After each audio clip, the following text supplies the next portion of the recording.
الحمد لله وحده والصلاة والسلام على من لا نبي بعده أما بعد فقد قال الله تبارك وتعالى في كلامه المجيد وفرقانه الحميد بعد أعوذ بالله من الشيطان الرجيم قد أفلح المؤمنون الذين هم في صلاتهم خاشعون وقال تبارك وتعالى حافظوا على الصلوات والصلاة الوسطى وقوموا لله قانتين وقال سبحانه وتعالى فويل للمصلين الذين هم عن صلاتهم ساهون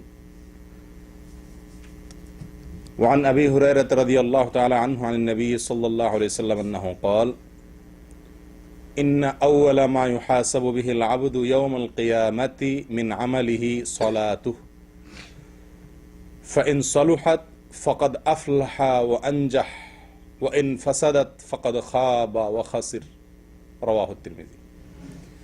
সম্মানিত দিনী ভাইরা, আজকের আলোচনার বিষয়বস্তু হলো সালাতের বা নামাজের সবচেয়ে বড়, সবচেয়ে কমন ত্রুটি ভুল কোনটা, এ বিষয়ে। যে ভুলটা সালাতের সবচেয়ে বড় ভুল, যে বিষয়টা সালাতের সবচাইতে কমন ভুল, গণহারে কমবেশ সকলেই এই ভুলে আক্রান্ত আমরা, সেই ভুলটা কি? সালাতের সবচেয়ে বড় সমস্যাটা কোন জায়গায়, সেটার বিষয়ে আমরা আলোচনা করার চেষ্টা করবো আজকে ইনশাআল্লাহ বিদিল্লাহ ওয়া মা তৌফিক ইল্লা বিল্লাহ। প্রথম কথা হলো, মুমিনের জীবনের সবচেয়ে গুরুত্বপূর্ণ কাজ হলো সালাহ। মুমিনের জীবনের সবচেয়ে গুরুত্বপূর্ণ কাজ হলো কি? সালাহ, নামাজ।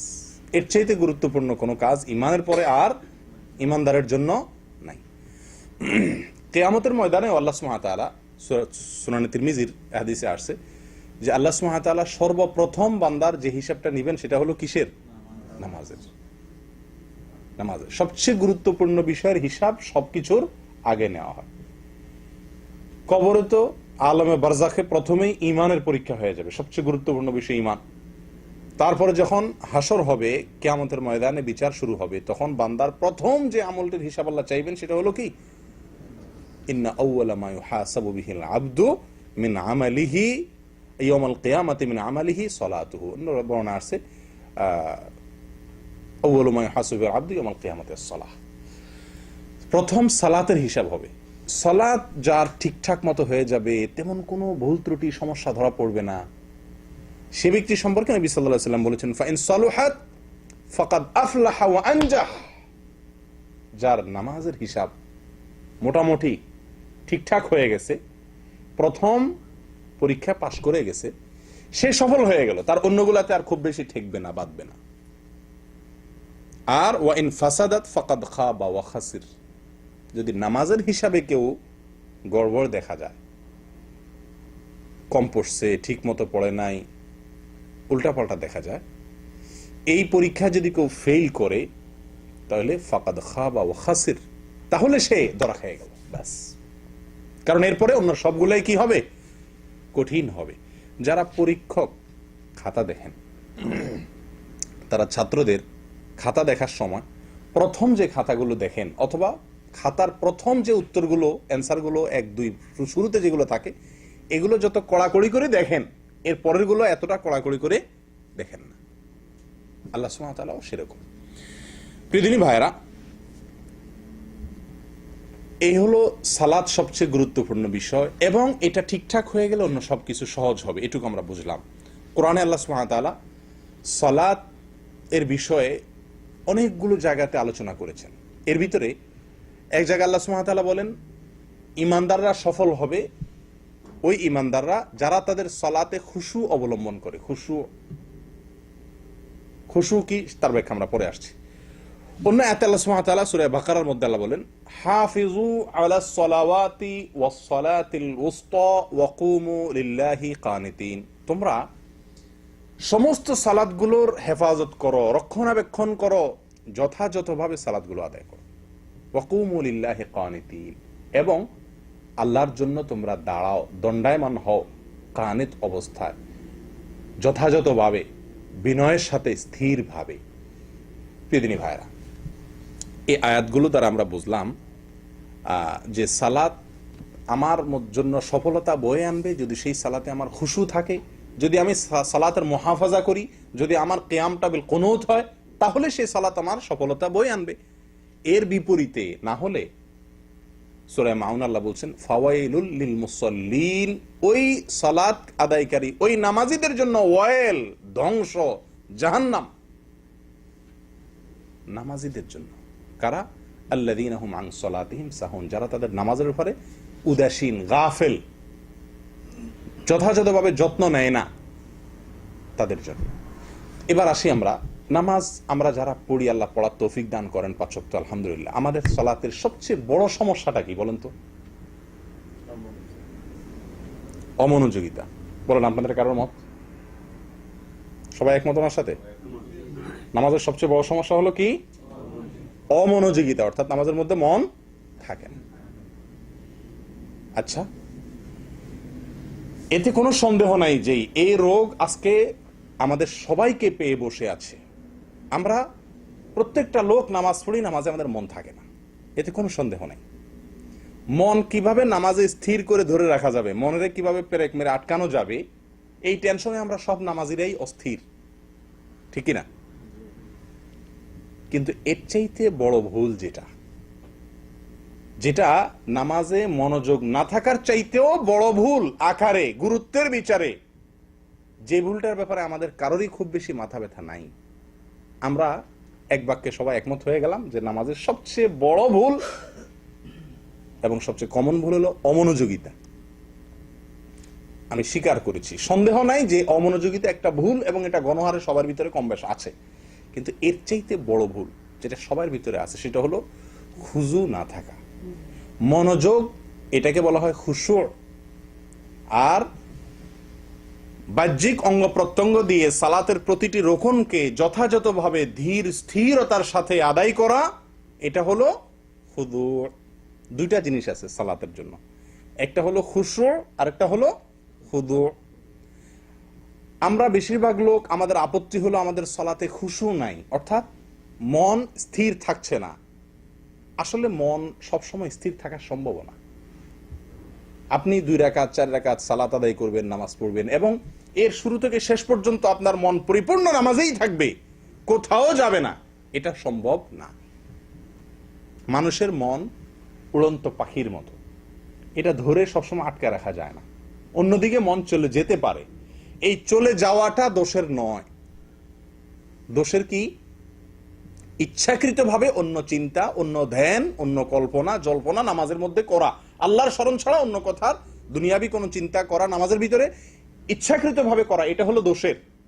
আর আরেকটা হলো ইচ্ছাকৃত আপনি করেন নাই, কিন্তু আপনি অন্যদিকে যে ভুলে মন চলে গেছে সেটার উপর আপনি স্থির আছেন, সরে আসার চেষ্টা করছেন না, মনটাকে আল্লাহর দিকে আনছেন না।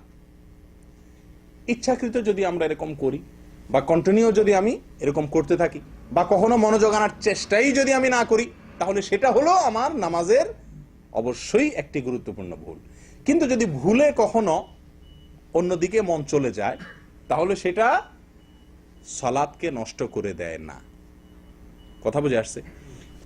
নবী সাল্লাল্লাহু আলাইহি সাল্লামের পর্যন্ত, নবী করিম সাল্লাল্লাহু আলাইহি সাল্লামের পর্যন্ত নামাজে অন্যদিকে মন গেছে, হাদিস দ্বারা প্রমাণ পাওয়া যায়। অনেক সময় তিনি নামাজ পড়াচ্ছেন, একদিন তিনি নামাজ পড়াচ্ছেন, কোন এক শিশু বাচ্চার কান্নার আওয়াজ তিনি শুনতে পাইছেন নামাজের মধ্যে, ইমামতি করছেন ওই অবস্থায়। তখন তিনি কি করলেন? বাচ্চার কান্না এত বেশি মাত্রায় হচ্ছে যে মনে হচ্ছে বাচ্চা খুব কষ্টে আছে, হয়তো তার বাবা বা মা উভয়ে তারা কি করছেন, মসজিদের জামাতে শামিল হয়ে গেছেন। তখন নবী করিম সাল্লাল্লাহু আলাইহি সাল্লাম ওই বাচ্চার কান্নার আওয়াজ শুনে তাড়াতাড়ি করে নামাজ সংক্ষেপ করে দিলেন। সংক্ষেপ করে নামাজ শেষে বললেন যে কার বাচ্চা সে যায় যেন ধরে। তাহলে এখান থেকে কি বুঝলাম? নামাজের ভিতরে অন্য কোনো দিকে মন যেতে পারে, যেতে পারে। ইচ্ছাকৃত চিন্তা করা, জল্পনা করা ভুল, বা সেটাকে কন্টিনিউ করাটা ভুল, কিন্তু যেতে পারে। কথা বুঝে আসছে প্রিয় দিনী ভাইরা? কিন্তু একটি হাদিসেও নবী করিম সাল্লাল্লাহু আলাইহি সাল্লামের জীবনের কোন অংশে কোন সাহাবীর বক্তব্য থেকে পাওয়া যায় না যে তার নামাজে তিনি রুকু, সেজদা, কেয়াম, কেরাত, বৈঠক, এই যে কাজগুলো নামাজের, এই আমলগুলো, নামাজের মূল কাজগুলো বা কোনো কাজ তাড়াহুড়া করে শেষ করেছেন, হ্যাঁ, খুব হুলস্থুল করে শেষ করেছেন, দ্রুত শেষ করে ফেলেছেন, এরকম কোনো হাদিস পাওয়া যায় না। আমার কথা কি বুঝতে পারছেন? নামাজের ভেতরে মন অন্যদিকে গেছে এটা পাওয়া যায়, কিন্তু নামাজের মধ্যে নামাজের যে বাহিরের অংশ অর্থাৎ খুদু, এটা নষ্ট হয়েছে কখনো, এরকম কোন হাদিস নবী করিম সাল্লাল্লাহু আলাইহি ওয়াসাল্লামের জীবনে পাওয়া যায় না। তার মানে কি? নামাজের মনোযোগ ধরে রাখা যত বেশি গুরুত্বপূর্ণ, তার চাইতে অনেক বেশি গুরুত্বপূর্ণ বিষয় হলো, এর চাইতে অনেক বেশি গুরুত্বপূর্ণ বিষয় হলো কি? নামাজের মধ্যে নামাজের বাহ্যিক যে অঙ্গ প্রত্যঙ্গ, নামাজের বাহ্যিক যে আপনার রোকনগুলো আছে, ওয়াজিবগুলো আছে, সুন্নতগুলো আছে, এগুলো যথাযথভাবে, সুন্দরভাবে, সঠিকভাবে আদায় করা, এটা ওর চাইতে বেশি গুরুত্বপূর্ণ, ওর চাইতে বেশি জরুরি। প্রিয়দিনী ভাইরা, কারণ আপনারা অনেকেই হয়তো জানেন নামাজের রোকনগুলো, নামাজের আমলগুলো যথাযথভাবে করা, সঠিকভাবে করা, এটা ওলামা একরামের, বহু ওলামা একরামের মতে এটা ফরজ, এটা রোকন। আমাদের দেশের ওলামা একরাম তথা ইমাম আবু হানিফা রাহিমাহুল্লাহর দৃষ্টিতে এটা ওয়াজিব। ওয়াজিব আর ফরজ খুব বেশি একটা বেশ কম না, ওয়াজিব মানেও আবশ্যক, ফরজ মানেও জরুরি, খুব বেশি বেশ কম নাই। যাই হোক প্রিয়দিনী ভাইরা, এই যে সালাত এবং এই সালাতের ধীরস্থিরতা, খুজু, আস্তে আস্তে রুকু, আস্তে আস্তে সিজদা, আস্তে আস্তে দাঁড়ানো, ধীরে ধীরে কেরাত পড়া, এই কাজগুলোকে ধীর স্থিরতার সাথে করা, এটা আজ সোনার হরিণ হয়ে গেছে। কি বলেন আপনারা? মসজিদে মুসল্লিরা এত দ্রুত নামাজ পড়ে। আমি ব্যক্তিগতভাবে আমার একটা চারিত্রিক দোষ আছে, স্বভাবগত একটা ত্রুটি আছে, সেটা হলো আমি খুব তাড়াহুড়া স্বভাবের মানুষ। কাজ করি তাড়াহুড়া করি, কথা বলি তাড়াহুড়া করি। আমি 2 মিনিটে যে কথা বলি অনেকে 5 মিনিটে সে কথা বলতে পারে না। চেষ্টা করি আস্তে আস্তে বলার, কিন্তু অভ্যাস হলো একটু বেশি চালু, অতিরিক্ত তাড়াহুড়া করার স্বভাব। তো আমি চিন্তা করলাম যে আমার মতো তড়িৎ স্বভাবের লোক মসজিদে আমি খেয়াল করে দেখছি যে আমি 2 রাকাত নামাজ পড়তে পড়তে অনেকের 2 রাকাত শেষ হইয়া বাইরে হয়ে যায় মানুষ। মসজিদের 80% লোক খালি হয়ে যায় আমার 2 রাকাত সালাম ফেরানোর আগে। আমি যে খুব ধীরে ধীরে পড়ি তা তো না, আমিও তো এ রোগের রোগী কম বেশ, আল্লাহ মাফ করেন, কিন্তু অন্যরা দেখি আমার চাইতে আরো বড় রোগী। তাহলে এই যে নামাজের ব্যাপারে ধীরস্থিরতা অবলম্বন করা, এটা কি সুন্নত না মুস্তাহাব না ফরজ না ওয়াজিব? কি বলেন? জরুরি না করলে ভালো, না করলে নেই। আমার কথা কি বুঝতে পারছেন? দুইটা জিনিস, একটা হলো আপনারা একটা আপত্তি তুলছেন এবং সারা দুনিয়ার নামাজি ভাইদের একটা আপত্তি, সারা পুরুষ মহিলা, বড় ছোট, বৃদ্ধ যুবক, সবার একটাই অভিযোগ নামাজ সম্পর্কে সবচেয়ে গণহারে, সেটা হলো যে ভাই নামাজে মনোযোগ থাকে না, ধ্যান থাকে না। আমরা এটা নিয়ে সবচেয়ে বেশি টেনশন করি। অথচ নামাজে মনোযোগ যদি কোনো দিকে চলে যায়, পৃথিবীর কোনো আলেমের মতে নামাজ হবে না এরকম না। হ্যাঁ, আপনার মোটেই মন নাই, নিয়তি নামাজের দিকে নাই, অন্য কোনো ধান্দা, সেটা ভিন্ন কথা। কিন্তু নামাজের মধ্যে অন্য কোনো দিকে হঠাৎ করে মন চলে গেছে, অন্য কথা মাথায় চলে আসছে, আপনি আবার ফিরে নামাজের দিকে মনকে নিয়ে আসছেন, আপনার নামাজ হবে না, এরকম কোনো কথা পৃথিবীর কোনো আলেম বলেন না। কিন্তু আপনার রুকুটা ঠিক মতো হয় নাই, আপনার সেজদাটা ঠিক মতো হয় নাই, সেজদা থেকে উঠাটা ঠিক মতো হয় নাই, রুকু থেকে দাঁড়ানোটা ঠিক মতো হয় নাই, সারা দুনিয়ার ওলামাদের মতে আপনার সালাত হয়নি। আমি কি বুঝাতে পারছি? তাহলে সালাতের যেই ভুলটা আমাদের সবাই হয়, অথচ এটা নিয়ে আমাদের তেমন কোনো মাথা ব্যথা নাই, এটা নিয়ে আমাদের কেন টেনশন? সবাই ওই মনোযোগ নিয়ে আসি, ঠিক আছে আপনি মনোযোগের চেষ্টা করেন, কিন্তু আপনি যেই ভুলটা হলে নামাজই হবে না, বাতিল হয়ে যাবে, সেই ভুলটা আমাদের ভিতরে অহরহ হচ্ছে। এ বিষয়ে আমাদের সাবধান হওয়া দরকার। কি দরকার না বলেন? ফাওয়াইলুল লিল মুসাল্লিন আল্লাযীনা হুম আন সালাতিহিম সাহুন, এই আয়াতের ব্যাখ্যায় তাফসীর ইবনে কাসিরে ইমাম ইবনে কাসির রাহিমাহুল্লাহ তিনি বলেন, এর অর্থ হলো ইম্মা আন ওয়াক্তিহাল আউয়াল ফায়ুআখিরুনাহা ইলা আখিরিহি দাইমান আও গালিবান ওয়া ইম্মা আন আদাইহা বিআরকানিহা ওয়া শুরুতিহা আলাল ওয়াজহিল মা'মুরি বিহি। অর্থাৎ আল্লাহ বলছেন ওই সকল নামাজীদের জন্য ওয়াইল, বেনামাজি না। বেনামাজি তো হিসাবের খাতাই নাই, আল্লাহ মাফ করে করতে ঠিকানাই জাহান্নাম, ইল্লা মান রাহিমা রাব্বি। নামাজি ব্যক্তি যারা, এদের ভিতরে যারা নামাজের ভিতরে গাফলতি করে, যাদের নামাজের ভিতরে উদাসীনতা আছে, মনোযোগ নাই এবং দেহযোগ নাই, মনোযোগ নাই দেহযোগ নাই, সঠিকভাবে সালাত আদায় করে না, গাফলতি করে, এক কথায় সালাতের বিষয়ে অযত্নশীল যারা, এই লোকগুলোর জন্য ওয়েল, জাহান্নাম, ধ্বংস। তাফসীর ইবনে কাসির বলেছে এর মানে হলো দুই ভাবে অমনোযোগের কথা হতে পারে। এক হলো দেরি করে সালাত আদায় করে সব সময়, ফজরের সালাত 7টা বাজে উঠা পড়ে, অথবা টাইমের ভিতরেই পড়ে কিন্তু একদম শেষ ওয়াক্তে পড়ে, অবহেলা করে। অথবা এর অর্থ এটাও হতে পারে যে সাহুন বলতে উদ্দেশ্য হলো সালাতের পরে গাফলতির বলতে উদ্দেশ্য হলো সালাতের যে রোকন, যে ওয়াজিব আছে, এগুলোকে যেভাবে করা দরকার সেভাবে করে না, সেই ব্যক্তির জন্য ওয়াজিব। আচ্ছা, আপনাদেরকে একটা প্রশ্ন করি। আপনারা তো সবাই কম বেশ জানেন আল্লাহ তাআলা কোরআনে কারিমে সালাত কায়েমের কথা বলেছেন প্রায় সব জায়গায়। এক দু জায়গায় বলেছেন ফাসাল্লি লিরাব্বিকা ওয়ানহার ইত্যাদি, দুই এক জায়গাতে বলছেন সালাত আদায় করো। বেশিরভাগ জায়গাতে আল্লাহ তাআলা বলেছেন আকিমিস সালাহ অথবা আকিমুস সালাহ, না, সালাত কায়েম করো। কায়েম করো মানে কি? কে বলতে পারবেন? সালাত পড়া, আল্লাহ সুবহানাহু ওয়া তাআলা বলেছেন আকিমুস সালাহ, তোমরা সালাত কায়েম করো, নাকি?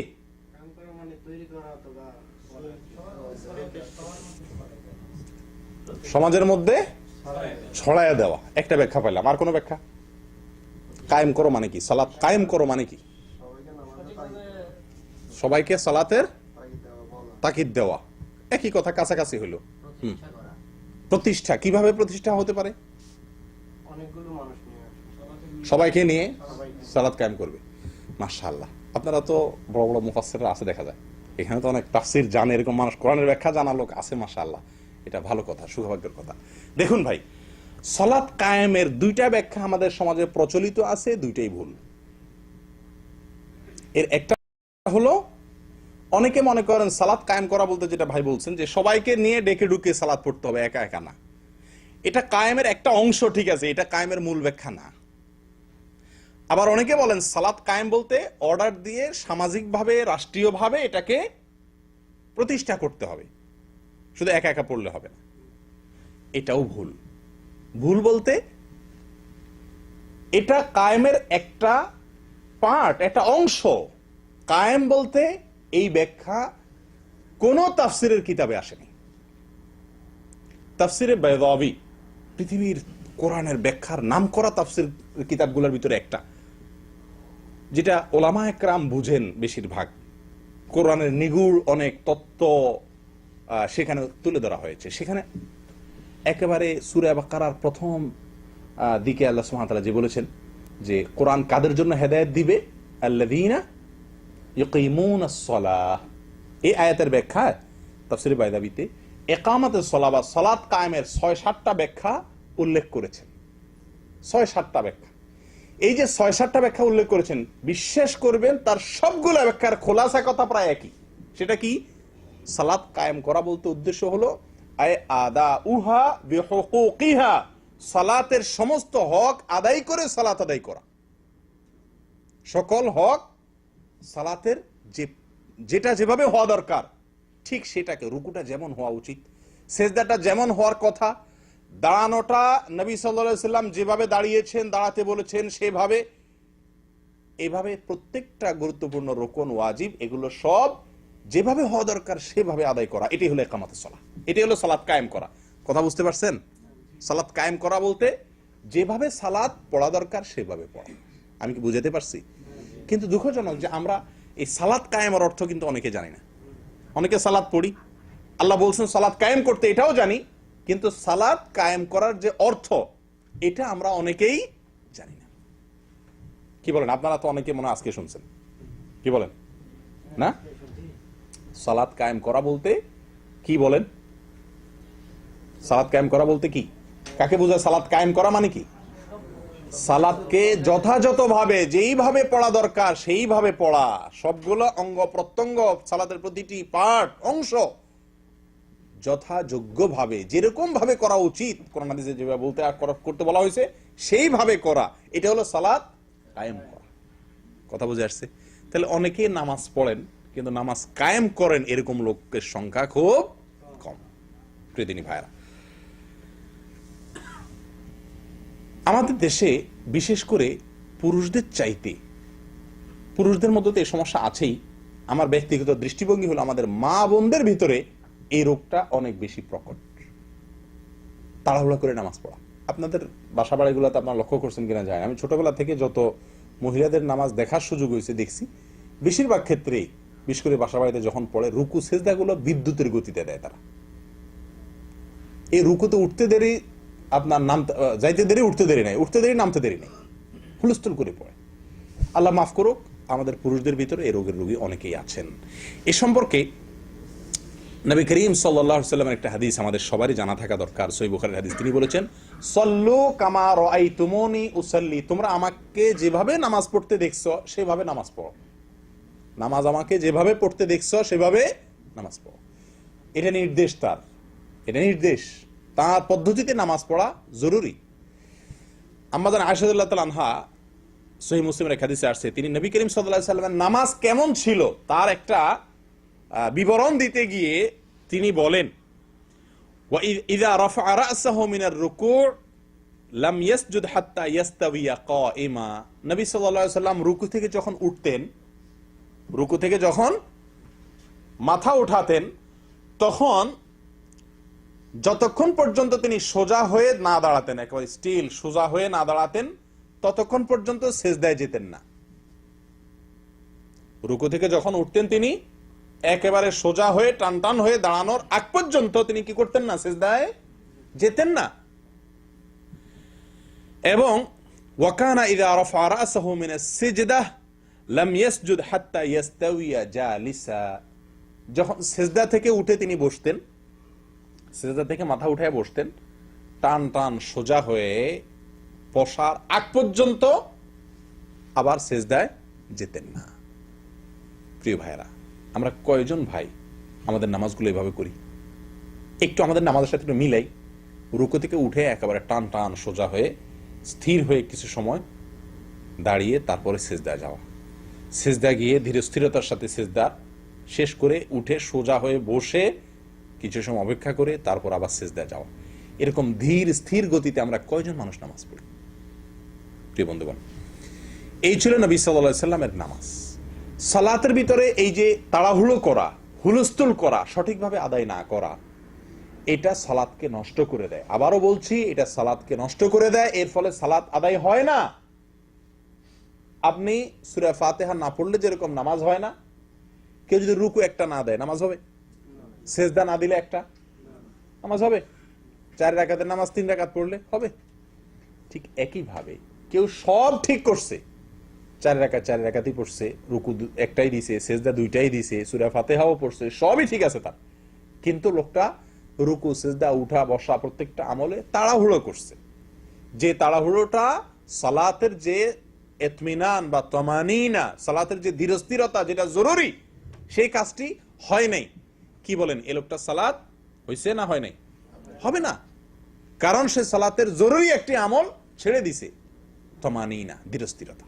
প্রিয় বন্ধুগণ, এ সম্পর্কে মৌলিক 2টি হাদিস আছে যেটি আমাদের অনেকেরই আশা করতে পারি আমরা হয়তো আগে শুনছি, আবারও নতুন করে শুনলে হয়তো আমাদের বিবেকগুলোকে নতুন করে ভাবতে সাহায্য করবে।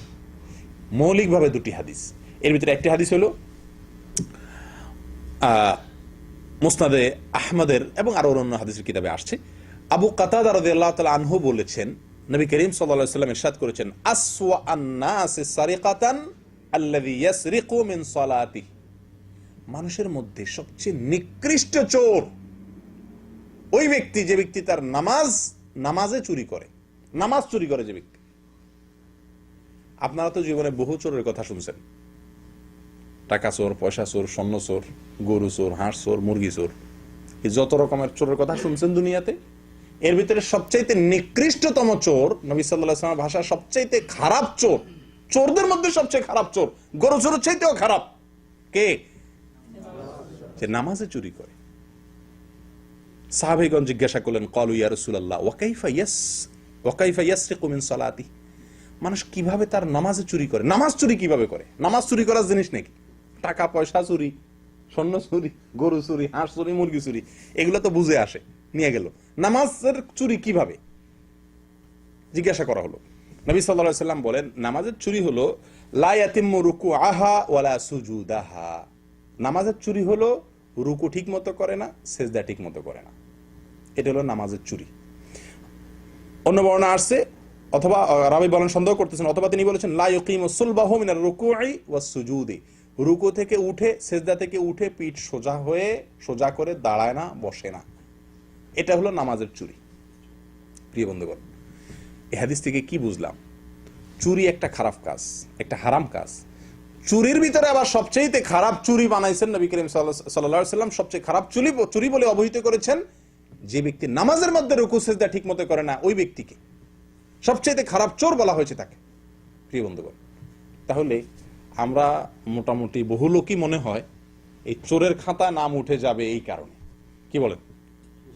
আপনি হাঁস চুরি করেন না, মুরগি চুরি করেন না, ডিম চুরি করেন না, চাল চুরি করেন না, গম চুরি করেন না, ধান চুরি করেন না, পয়সা চুরি করেন না, মাশাআল্লাহ আপনি কোনো কিছুই চুরি করেন না, আলহামদুলিল্লাহ আপনার একটা ভালো চরিত্র আছে, কিন্তু আপনি বড় চোর। কোনো কিছু চুরি না করেও বড় চোরের খাতায় আপনার নাম লেখা আছে, কারণ আপনি রুকু ঠিক মতো করছেন না, সেজদা ঠিক মতো করছেন না। কি বলেন ভাই? জিনিসটা ভাবার বিষয় কিনা, চিন্তা করার কিনা? গণহারে মসজিদগুলোতে মানুষ দেখবেন বিদ্যুতের গতিতে নামাজ পড়ে, বিদ্যুতের গতিতে এক রাকাত নামাজ পড়তে 1 মিনিট টাইমও লাগে না, 60 সেকেন্ড টাইমও লাগে না। অথচ সহিভাবে, যথাযথভাবে যদি আপনি নামাজ আদায় করতে চান, 1 রাকাত নামাজে একেবারে না হইলেও তো 1.5 মিনিট সময় লাগার কথা, সেখানে 1 মিনিটও লাগে না, 1-1.5 মিনিটে 2 রাকাত শেষ। এরকম হয় কি হয় না? আল্লাহ হেফাজত করে। প্রিয় বন্ধুগণ, এই একটা হাদিস আমরা শুনলাম। তাহলে নামাজের ভিতরে যারা ধীরস্থিরতা অবলম্বন করে না, তাড়াহুড়ো করে, যথাযথভাবে রুকু সেজদা করে না, এরা কোনো কিছু চুরি না করেও সবচাইতে বড় চোর। কোনো কিছু চুরি না করেও সবচেয়ে বড় চোরের খাতায় নাম লেখা। দ্বিতীয় নম্বর হাদিসটা শুনেন, যেটি আমাদের অনেকের জন্য অনেক বিশাল বড় শিক্ষার বিষয়। বুখারী এবং মুসলিম একযোগে বর্ণনা করেছেন হাদিসটি। আবু হুরায়রা রাদিয়াল্লাহু তাআলা বর্ণনা করেছেন যে নবী সাল্লাল্লাহু আলাইহি সাল্লাম মসজিদে নববীতে প্রবেশ করলেন, এরপরে আরেকটা লোক তার পিছে পিছে ঢুকলেন, ঢুকে লোকটি সালাত আদায় করলেন। মসজিদে ঢুকে তিনি নামাজ পড়লেন। নামাজ পড়ার পরে তিনি নবী করিম সাল্লাল্লাহু আলাইহি সাল্লামের কাছে আসছেন, এসে সালাম দিলেন। সালাম দিলেন নবী করিম সাল্লাল্লাহু আলাইহি সাল্লাম, সালামের জবাব দিলেন। জবাব দিয়ে এরপরে তাকে বললেন, ইরজি ফাসাল্লি ফাইন্নাকা লাম তুসাল্লি। সালামের জবাব দিয়ে বললেন, ইরজি ফাসাল্লি ফাইন্নাকা লাম তুসাল্লি, যাও তুমি আবার নামাজ পড়ো, কারণ তুমি নামাজ পড়ো নাই। এতক্ষণ যা করছো এটা নামাজ পড়া বলে না, এটাকে নামাজ হয়ই নেই, তোমার নামাজ হয়ই নেই, না পড়ার মতো। তুমি নামাজ পড়ো নাই এটা বলেন না যে তোমার নামাজ পুরোপুরি সঠিক হয় নাই, কিছু হয়েছে, এরকম না। বলছেন যে ফাইন্নাকা লাম তুসাল্লি, তুমি নামাজ পড়োই নি, এটা নামাজই না, আবার পড়ো।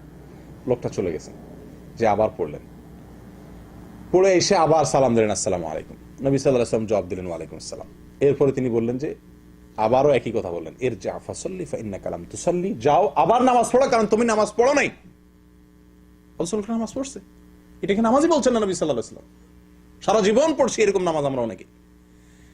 ওই লোকটা আবার চলে গেলেন, আবার পড়ে আসলেন, 3 বার তিনি নামাজ পড়লেন, 3 বার তাকে নবী সাল্লাল্লাহু আলাইহি ওয়াসাল্লাম নামাজ পড়ালেন।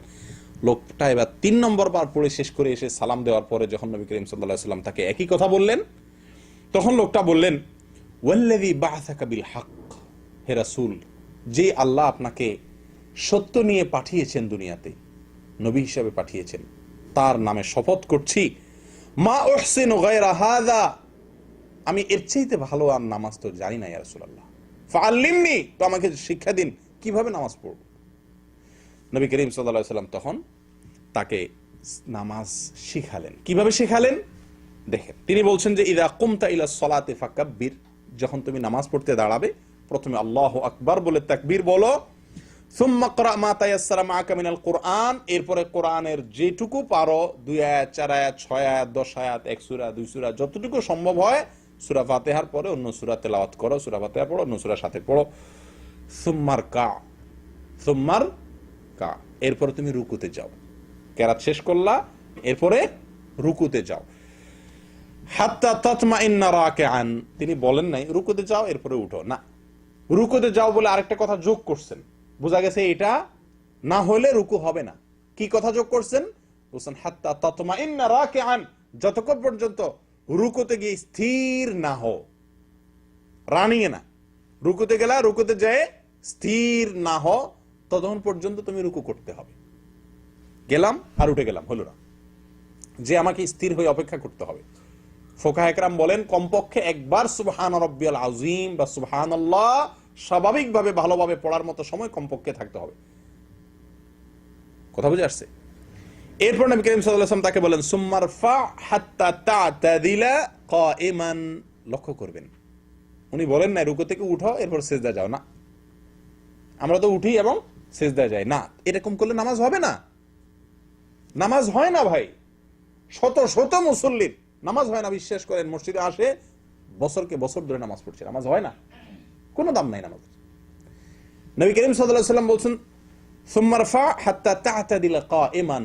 ওই লোকটাকে তিনি বললেন যে এরপরে রুকু থেকে উঠো, তুমি দাঁড়িয়ে কতক্ষণ পর্যন্ত দাঁড়াও, কিভাবে দাঁড়াও? হাত্তা তা'তাদিলা, ভালোভাবে টান টান হয়ে সোজা হয়ে দাঁড়ানোর আগ পর্যন্ত অপেক্ষা করো রুকু থেকে উঠে।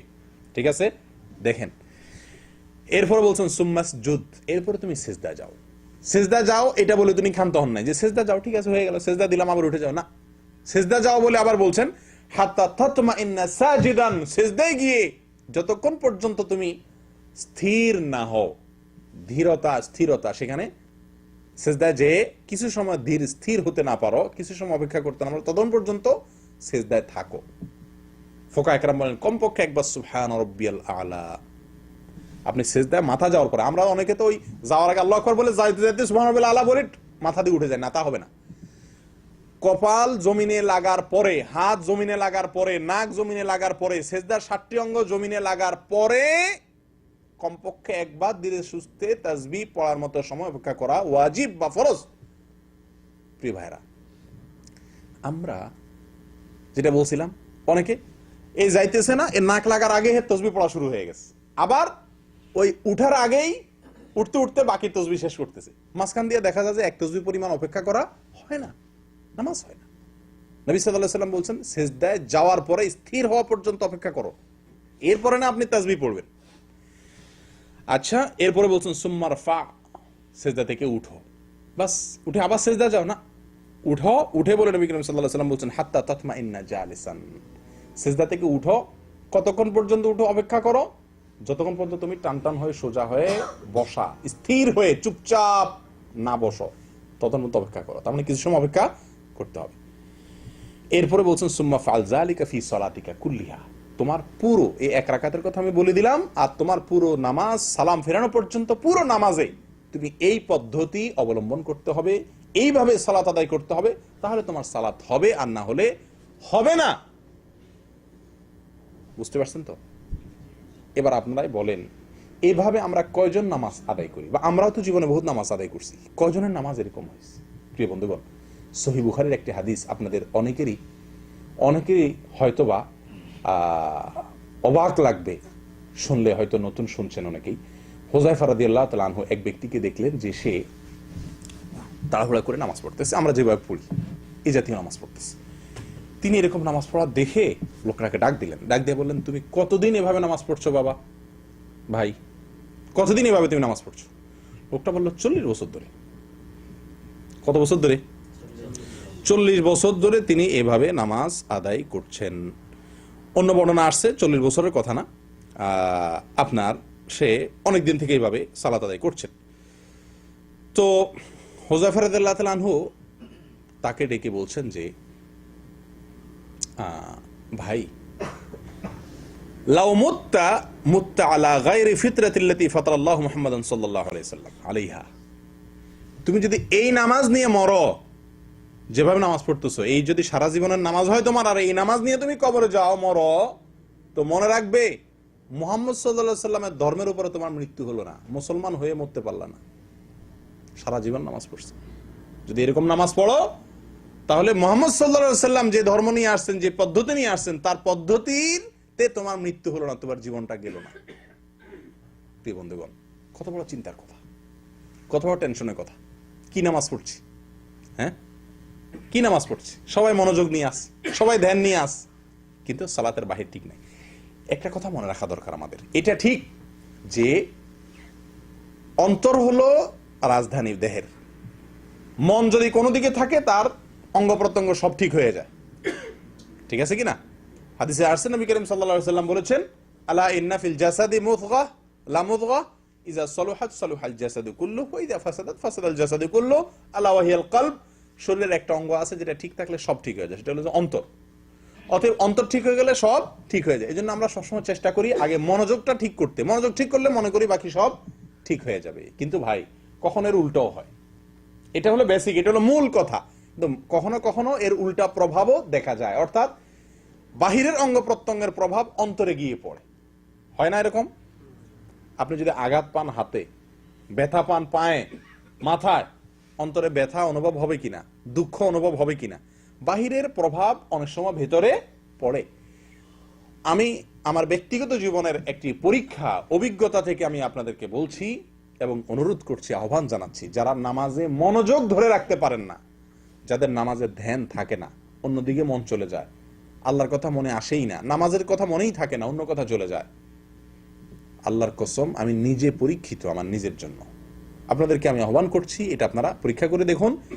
আপনি যদি নামাজের আরকান, আহকাম, উঠা বসা, রুকু, সিজদা এগুলাতে ধীরস্থিরতা অবলম্বন করেন, খুব ধীরে ধীরে করা যে জরুরি, এই হাদিসগুলোকে মাথায় রেখে আপনি এভাবে ধীরস্থিরতার সাথে আপনি নামাজ আদায় করেন, ইনশাআল্লাহ আপনার নামাজে মনোযোগ আসবে।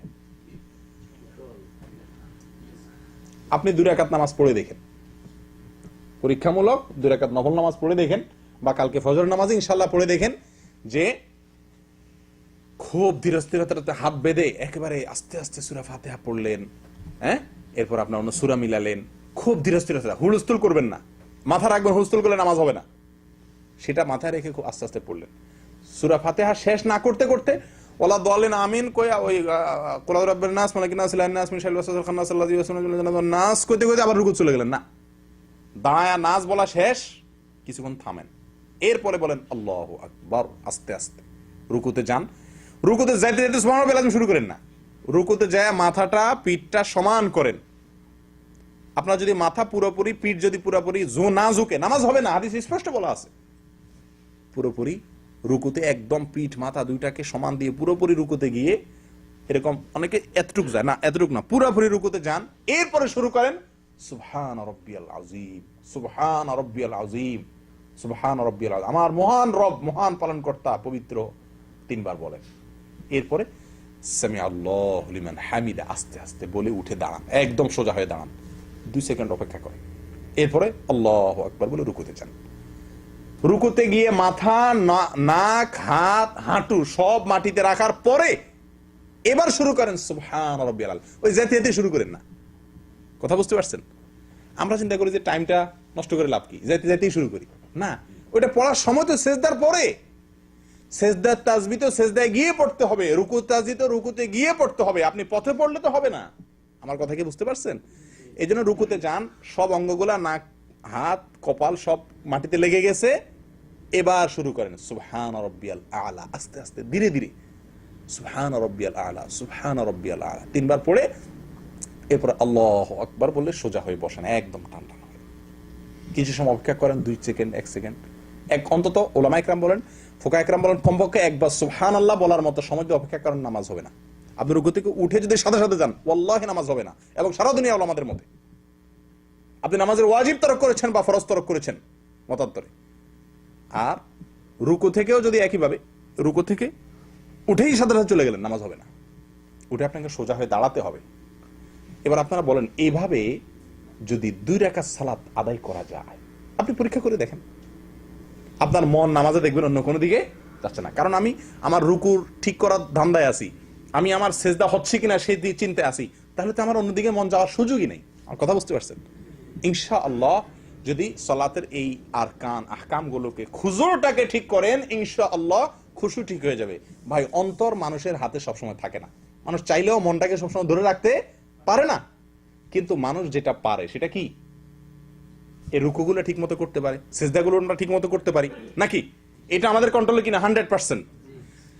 আমার অঙ্গ প্রত্যঙ্গগুলো পুরোপুরি আমার কন্ট্রোলে, অন্তরটা সবসময় আমার নিয়ন্ত্রণে থাকে না। আপনার যেটা নিজের নিয়ন্ত্রণে আছে, আপনার যেটা সাধ্যের মধ্যে আছে সেটুকু আপনি করেন, ইনশাআল্লাহ। যেটা আপনার সাধ্যে নাই, আল্লাহ সুবহানাহু ওয়া তাআলা সেটা ঠিক করে দিবেন। কথা বুঝে আসছে? করবেন তো ইনশাআল্লাহ? আল্লাহ আমাদেরকে তৌফিক দান করেন।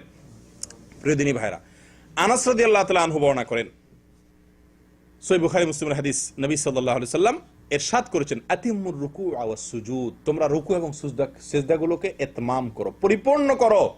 রুকু সিজদাকে পরিপূর্ণ করো। রুকু পরিপূর্ণ করা মানে হলো ভালোভাবে পিঠ মাথা সোজা হয়, এত বেশি ঝুঁকতে হবে, হালকা ঝুঁকলে হবে না, পরিপূর্ণ ঝুঁকতে হবে। ঝুঁকেই শুধু না, ঝুঁকার পরে তাসবিহ পড়তে হবে ধীরে স্থিরতার সাথে, এরপরে উঠে সোজা হয়ে দাঁড়ায়, একদম টান টান হয়ে সোজা দাঁড়ায় অপেক্ষা করতে হবে কিছু সময়, এরপর আপনি সিজদা যাবেন। এটা বলে রুকু ঠিক করা। সিজদাও একইভাবে। এটা করার জন্য নবী করিম সাল্লাল্লাহু আলাইহি ওয়াসাল্লাম নির্দেশ দিয়েছেন। ইবনে মাজার এক হাদিসে আসছে, নবী সাল্লাল্লাহু আলাইহি ওয়াসাল্লাম বলেছেন, ইয়া মাশাল মুসলিমিন, ইয়া মাশাল মুসলিমিন, ও মুসলিমরা শুনে রাখো, লা সালাতা লিমান লা ইউকিমু সুলবাহু ফির রুকুই ওয়াস সুজুদ। হাদিসটি সহিহ। নবী সাল্লাল্লাহু আলাইহি ওয়াসাল্লাম বলেন, ও মুসলিমরা, ও মুসলমানরা, যে ব্যক্তি নামাজের মধ্যে রুকুতে তার পিঠ সোজা না করে, পিঠ মাথা সোজা না করে, অর্থাৎ ভালো করে না ঝুঁকে, এরকম থাকলে তার সোজা হলো না। এবং সেজদায় গিয়ে যে ব্যক্তি পিঠ মাথা সোজা না করে, সঠিকভাবে রুকু এবং সেজদা না করে, ওই ব্যক্তির সালাত হয় না, নবী করিম সাল্লাল্লাহু আলাইহি ওয়াসাল্লাম বলছেন। প্রিয় দিনী ভাইরা, আবু হুরায়রা রাদিয়াল্লাহু তাআলা আনহু বলেন, আমারনি রাসূলুল্লাহ সাল্লাল্লাহু আলাইহি ওয়াসাল্লাম বিসালাস ওয়া নাহানি আন সালাস, আমাকে নবী করিম সাল্লাল্লাহু আলাইহি ওয়াসাল্লাম তিনটা কাজের ব্যাপারে বিশেষ নির্দেশ দিয়েছেন, আর তিনটা কাজ থেকে বিশেষভাবে নিষেধ করেছেন। যে তিনটা কাজের জন্য বিশেষভাবে নির্দেশ দিয়েছেন তার ভিতরে একটা হলো একটা ওয়ানাহানি, তিনটা কাজ থেকে তিনি নিষেধ করেছেন, যে সেই নিষিদ্ধ কাজগুলোর ভিতরে একটা হলো নাহানি আন্নাকরাতিন কানাকরাতিদ দিক, মুরগির ঠোকরের মতো যেন আমি ঠোকর না দেই নামাজে। মুরগির ঠোকর বুঝুন তো? মুরগির ঠোকর তো আর আমাদের বোঝানোর দরকার নেই, আমাদের দেশের মানুষ আমরা সবাই জানি আলহামদুলিল্লাহ মুরগির ঠোকর।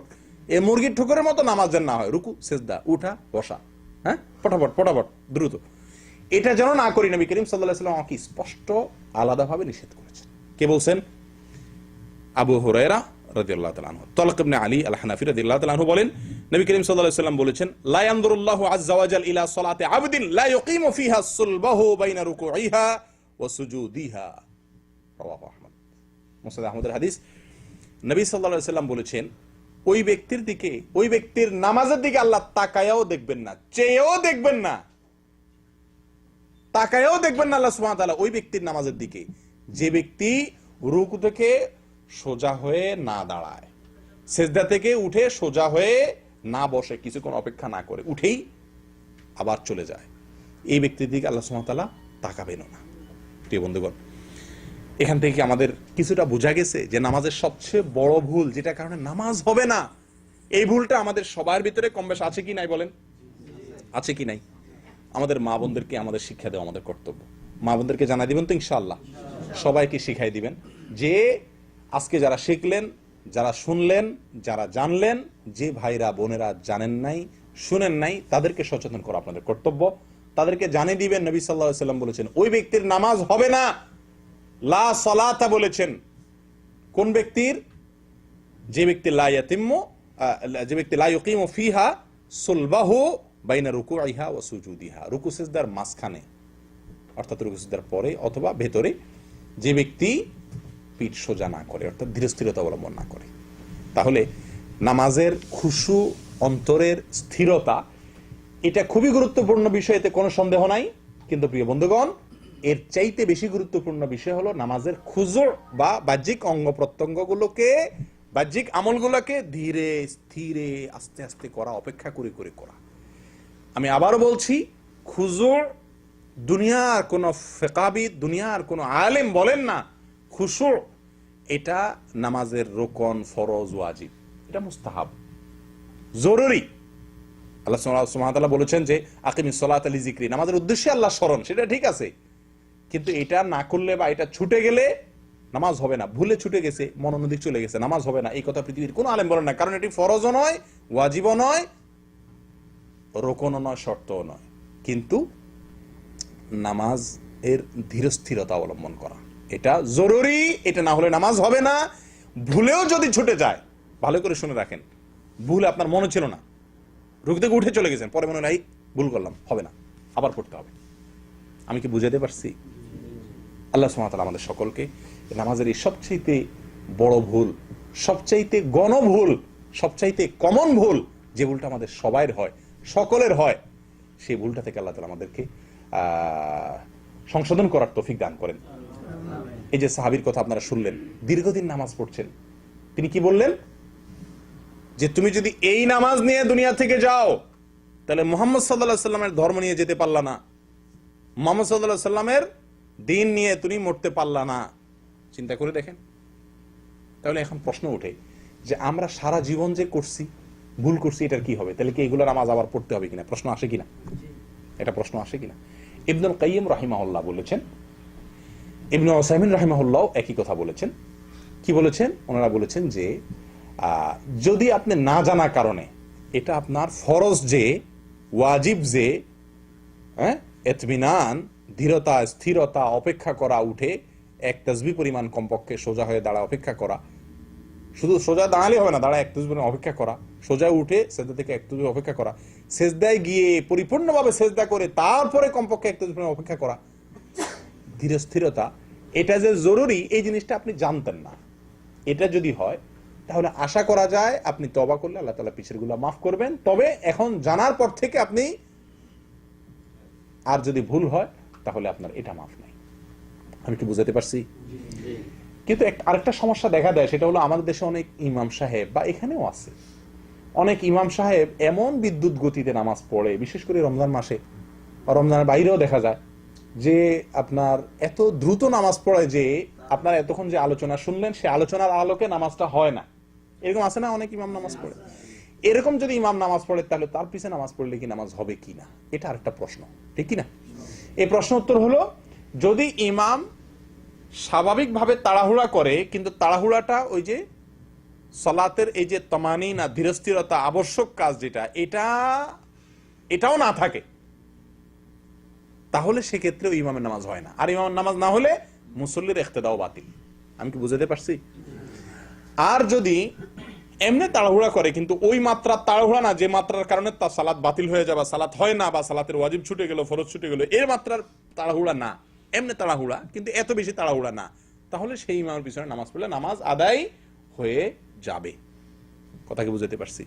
বিশেষ করে এখানে দ্বিতীয় জামাতে আপনারা যখন নামাজ পড়েন, আমিও পড়ি, আপনারা খেয়াল করছেন অনেকে নিশ্চয়ই, যে দ্বিতীয় জামাতের ইমাম, বা এই যে রেল স্টেশনে বা ছোট ছোট মসজিদের রাস্তাঘাটে অনেক সময় 2-4 মিলে জামাত করেন না, তখন দেখা যায় যে ইমাম যে, এই বেচারা তো আর ওই আপনার লেখাপড়া করেন না, ইমাম থাকে না, যে আসে তখন সেই ইমাম হয়ে যায়। তো কিছু কিছু লোক পড়ে মাঝে মধ্যে, এমন দ্রুত নামাজ পড়ে, আপনারা খেয়াল করছেন কিনা, যে তারা কিন্তু এই আলোচনার আলোকে তাদের নামাজ হয় না। এরকম যদি হয়, তাহলে আপনার নামাজ হবে না। আমি কি বুঝাতে পারছি? আল্লাহ তাআলা আমাদেরকে সংশোধনের তৌফিক দান করুন। আমি আহ্বান করব আপনাদেরকে, এই মেসেজটুকু, এই বিষয়টুকু আপনারা অন্যদের কাছে পৌঁছে দিবেন, মা বোনদের কাছে পৌঁছে দিবেন, যে ধীরস্থিরতা, নামাজের ভেতরে ধীরস্থিরতা, এটা নামাজের জরুরি কাজ। মনে থাকবে ইনশাআল্লাহ? নামাজের ভেতরে ধীরস্থিরতা অবলম্বন করা নামাজের জরুরি কাজ। এটা তরকারির লবণ নয়, এটা তরকারির পানি, এটা তরকারির তরকারি। তরকারি রান্না করতে লবণ যদি না দেন, খাওয়ার মতো হবে না, কিন্তু পেট ভরবে, কষ্ট মষ্ট করে ঢুকে পেট ভরন যাবো নাকি? নামাজের ভিতরে মনোযোগ নাই, মন অন্যদিক গেছে, লবণ ছাড়া নামাজ হলো আর কি, নামাজটা এমন জুতের হলো না। কিন্তু যদি আপনার কি হয়, যদি আপনি নামাজের রোকনগুলা, রুকু সিজদাগুলো ঠিক মতো না করেন, তাহলে আপনার তরকারিই নেই। তরকারি না থাকলে সালান হবে কিভাবে? কথা বুঝে আসছে? এদিকটা লক্ষ্য করতে হবে। আল্লাহ তাআলা আমাদেরকে তৌফিক দান করেন। জাযাকুমুল্লাহ ওয়া আখিরু দাওয়ানা আলহামদুলিল্লাহি রাব্বিল আলামিন। জি, কোনো প্রশ্ন থাকলে